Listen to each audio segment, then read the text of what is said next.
Hello students, welcome to the Sindh board lectures by Sanjay Om. आज हम Sindh board lectures में 9th biology को डिस्कस करेंगे और इसमें हम चैप्टर नंबर 1 बायोलॉजी को शुरू करने वाले हैं। सबसे पहले व्हाट इज़ बायोलॉजी? बायोलॉजी है क्या, हम इसे क्यों पढ़ते हैं, रीजंस क्या हैं। बायोलॉजी कैसे डिस्कवर हुई, इसको कैसे बनाया गया। ग्रीक वर्ड है बायोलॉजी। इसका मतलब है बायो मीन्स लाइफ एंड यूलॉजी मतलब स्टडी, मतलब किसी भी जानदार, किसी भी लिविंग थिंग की जब हम स्टडी करते हैं उसे हम जिस साइंस की ब्रांच में लेकर आते हैं उसे हम बायोलॉजी कहते हैं। अब बायोलॉजी को इन्होंने 2 मेन ब्रांचेस के अंदर डिस्ट्रीब्यूट किया है। कौन सी 2 मेन ब्रांचेस के अंदर, क्योंकि इसके अलावा भी ब्रांचेस हैं। ये पहले 2 मेन ब्रांचेस हैं। मेन ब्रांचेस कौन सी हैं? 2 हैं। Number 1 is botany and number 2 is zoology. Botany के अंदर आप स्टडी करते हैं प्लांट्स की, मतलब कि अगर आप लिविंग ऑर्गेनिजम्स हैं, प्लांट्स भी आप जानते हैं लिविंग ऑर्गेनिजम्स हैं। अगर आप जस्ट प्लांट की स्टडी करेंगे तो आप बायोलॉजी के कौन से पार्ट में आएंगे? आप बॉटनी में आएंगे। और इसी तरीके से जब आप स्टडी करेंगे एनिमल्स की तो आप कौन से पार्ट में आएंगे? जूलॉजी में आएंगे। अब इन बॉटनी और जूलॉजी, इन दोनों में से आप किसी की भी स्टडी करें, लेकिन अब जो ब्रांचेस मैं आपको बताने जा रहा हूँ ये हैं, इनको हम कहते हैं अदर ब्रांचेस, जो कि बॉटनी और जोलॉजी दोनों के डोमेन में आती हैं। मतलब आप इन तमाम ब्रांचेस को प्लांट्स के लिहाज से भी पढ़ते हैं और एनिमल के लिहाज से भी पढ़ते हैं। और ये एक ऐसा इंपॉर्टेंट सवाल है जो कि आपके 9th क्लास की बायोलॉजी के पेपर्स में पूछा जाता है और ये मार्क्स आपके 4 मार्क्स का होता है। और इसमें आपसे सिंपल यूँ पूछ लिया जाएगा कि आपने ब्रांचेस लिखनी है कोई भी 4 विद डेफिनेशंस, या फिर आपको इन 10 ब्रांचेस में से भी किसी भी 4 ब्रांचेस के नाम दे दिए जाएंगे और उनकी आपको डेफिनेशन लिखनी होगी। तो ये बहुत ही इजी तरीका मैं बताने जा रहा हूँ जिससे आप इन तमाम 10 ब्रांचेस की डेफिनेशंस याद कर सकते हैं। ये 10 ब्रांचेस कौन सी है? Number 1 is morphology, anatomy, histology, cytology, physiology, ecology, embryology, taxonomy, genetics and palaeontology. ये वो 10 ब्रांचेस हैं जो आपको याद करनी है। तो चलें स्टार्ट करते हैं 10 ब्रांचेस को कि हम इन 10 ब्रांचेस को किस तरीके से याद करेंगे।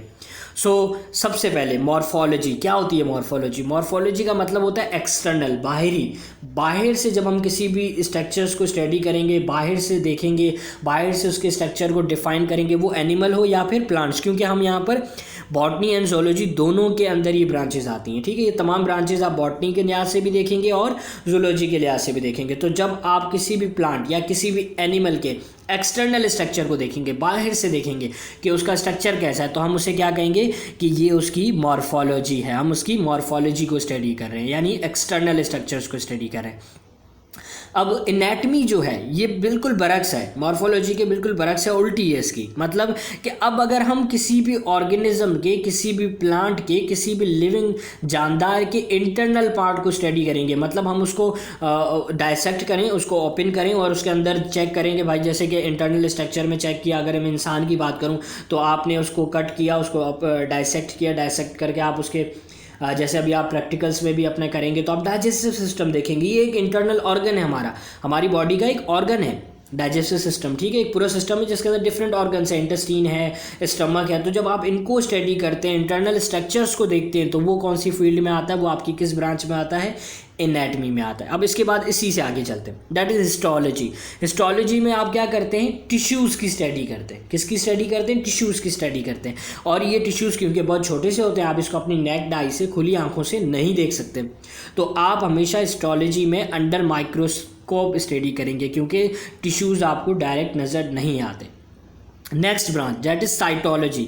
साइटोलॉजी का क्या मतलब है? साइटोलॉजी का दूसरा नाम है सेल बायोलॉजी। ये आपको एमसीक्यूज में पूछा जा सकता है आपके 9th क्लास के एग्जाम्स में कि साइटोलॉजी का दूसरा नाम क्या है? That is cell biology.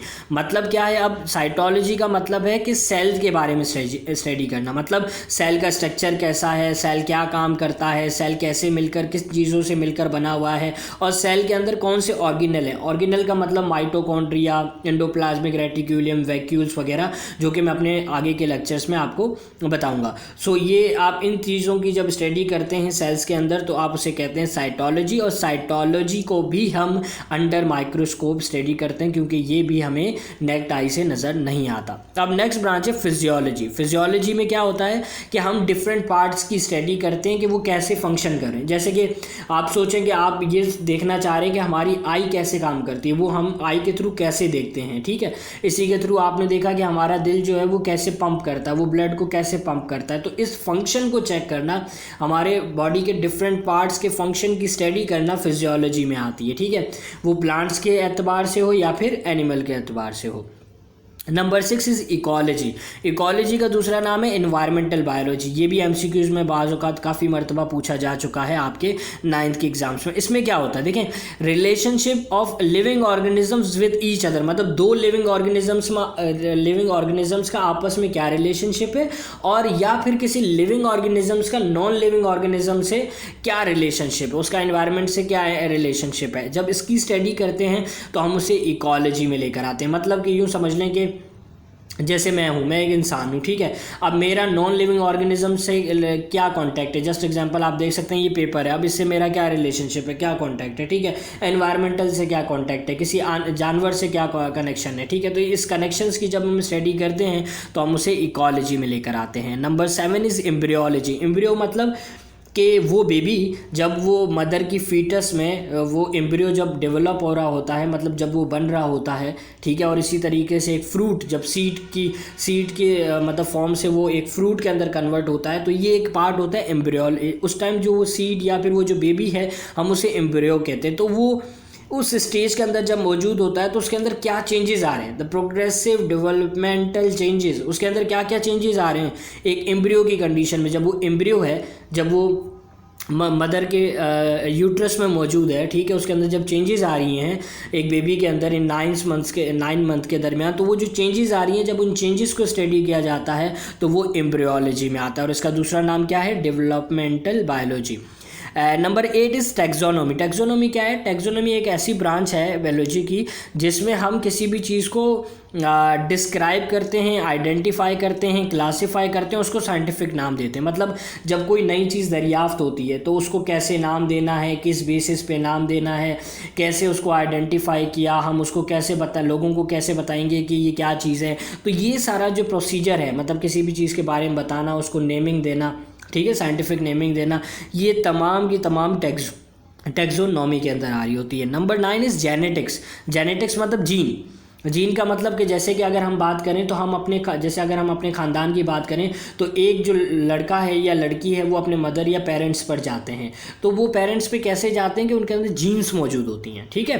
तो वो जीन्स जब पेरेंट्स से ऑफ स्प्रिंग मतलब औलाद, जब पेरेंट्स से ऑफ स्प्रिंग के अंदर औलाद के अंदर वो जीन्स ट्रांसमिट होती हैं, ठीक है, पेरेंट्स से बच्चों में आती हैं, तो उस चीज़ को स्टडी करना कि भाई वो किस तरीके से ट्रांसफ़र हुई या क्या क्या है, मतलब जीन्स जो है कौन कौन सी ट्रांसफ़र हुई हैं, कौन से करैक्टर हैं बेबी के जो कि उनके फादर से मिलते हैं। जैसे कि समझ लें कि अगर किसी के फादर जो है उनका जो कलर है वो लाइट है, तो अगर बेबी का कलर लाइट आ जाता है लेकिन मदर का कलर वाइट है, इट्स मीन के वो जो बेबी है उसके अंदर जो कलर की जीन है, हर चीज़ की जीन अलग होती है, कलर की अलग होती है, ठीक है। तो कलर की जो जीन है वो किसकी आई है, वो फादर की आई है। तो इस चीज़ की स्टडी करना जेनेटिक्स कहलाता है। इसके साथ जो लास्ट है हमारे पास, डेट इज़ प्लेंटोलॉजी। प्लेंटोलॉजी का मतलब क्या है कि वो प्लांट्स, वो एनिमल्स जो अभी मौजूद नहीं हैं, जैसे कि एनिमल्स में बात करें तो डायनासोर्स वो आजकल मौजूद नहीं है, ठीक है, लेकिन हम जब उनके बारे में स्टडी करते हैं, उनकी हिस्ट्री के बारे में देखते हैं, तो हम उसे कौन सी ब्रांच में लेकर आ जाते हैं, प्लेंटोलॉजी में। लेकिन प्लेंटोलॉजी को भी हम 2 हिस्सों में बांट देते हैं। अगर हम प्लांट्स की स्टडी करेंगे तो that is palaeobotany, and animals की करेंगे तो that is palaeozoology. So I hope कि ये आपको तमाम मेन ब्रांचेज एंड बायोलॉजी आपको अच्छे तरीके से समझ आ गया होगा। आई होप कि मैंने अपनी पूरी कोशिश की है आप लोगों को समझाने की। काइंडली अपना रिव्यू ज़रूर दीजिएगा कमेंट बॉक्स में कि आपको वीडियो कैसी लगी, और काइंडली अपने दोस्तों के साथ भी शेयर कीजिएगा ताकि वो भी इन कॉन्सेप्ट्स को अच्छे तरीके से सीख सकें। Thank you.